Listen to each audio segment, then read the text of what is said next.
இன்றைக்கி எத்தனையோ படங்களில் ஃபீமேல் கேரக்டரை நெகட்டிவ் ரோலில் பண்ணலாம். ஆனால் அதுக்கு அடித்தளம் போட்ட ஒரு படம் உங்களுக்கு தெரியுமா?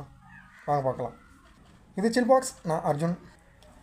Director KS. ரவிக்குமாரோட இயக்கத்தில் 1999 ஏப்ரல் 10 அன்னைக்கு ரிலீஸ் ஆகி ஹிட்டான படம் தான் நம்ம சூப்பர் ஸ்டார் நடிப்பில் வெளியான படையப்பா. இந்த படத்தில் ரம்யா கிருஷ்ணன் அவர்கள் ஒரு லீடு நெகட்டிவ் ரோல் பண்ணியிருப்பாங்க. ஒரு நெகட்டிவ் ரோலில் ஒரு ஃபீமேல் கேரக்டரை கொண்டு வந்து அந்த படத்தை ஹிட்டு கொடுக்க வைக்க முடியும்னா அது நம்ம கே.எஸ். ரவிக்குமாரால் மட்டும்தான் முடியும். அதுவும் அந்த கேரக்டரை நம்ம ரம்யா கிருஷ்ணனை தவிர வேறு யாராலையும் செய்ய முடியும்னா உங்களுக்கு தெரிஞ்சால் மறக்காம கமெண்ட் பாக்ஸில் சொல்லுங்கள். இந்த படத்தோட இசையை பற்றி சொல்லணுன்னா நம்ம இசைப்பியல் பற்றி பேசியே ஆகணும்.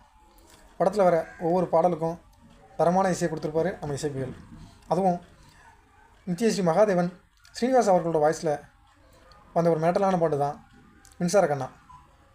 பாட்டோட லிரிக்ஸாக இருக்கட்டும், மியூசிக்காக இருக்கட்டும், தெருக்கி விட்டுருப்பாங்க. படையப்பா இன்றைக்கி நம்ம சூப்பர் ஸ்டாரோட பிறந்த நாளான 12/12/2025 அன்றைக்கி தியேட்டரில் ரீரிலீஸ் ஆகிருக்கு. பார்க்காதவங்க மறக்காமல் பார்த்துருங்க. பார்த்தவங்க உங்களோட தியேட்டரில் எக்ஸ்பீரியன்ஸை கமெண்ட் பாக்ஸில் சொல்லுங்கள்.